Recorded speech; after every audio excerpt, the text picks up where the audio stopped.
আসসালামু আলাইকুম। ওয়ালাইকুম আসসালাম। কেমন আছেন? আলহামদুলিল্লাহ ভালো আছি। আপনি আমাদের কাছে কি সমস্যা নিয়ে আসছেন?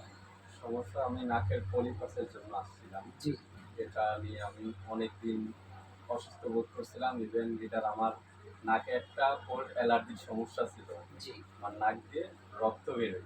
জি, কিছুদিন পর পরই যেমন ঠান্ডা লাগতো, জি। তখনই নাক দিয়ে আমার বড়, বড় রক্ত আসতো।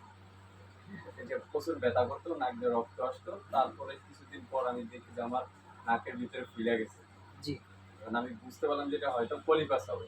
জি, তারপরে আমি এমনি গ্রামের পাশে ডাক্তারের কাছে যাই, যাওয়ার পর ওষুধ খাইছি, ড্রপ দিছিল, ওটাতে ভালো হয় নাই। জি। এখন দেখতেছি যে এটা প্রচুর পরিমাণ ব্যথা করে।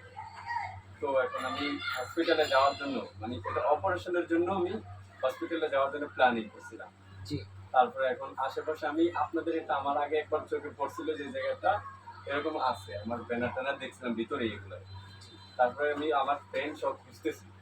পাইতেছি না। এই মোহনায় এই জায়গায় অনেকগুলা করছি। মোহনায় পুরো-টুরু যা আছে আমি সব জায়গায় খুঁজছি। বন্ধু কয়, আমার ফ্রেন্ড কয়, "লন ইসু ভাই দেই। ইন্দা ঢুকি, ইন্দাতে একটা থার কথা।"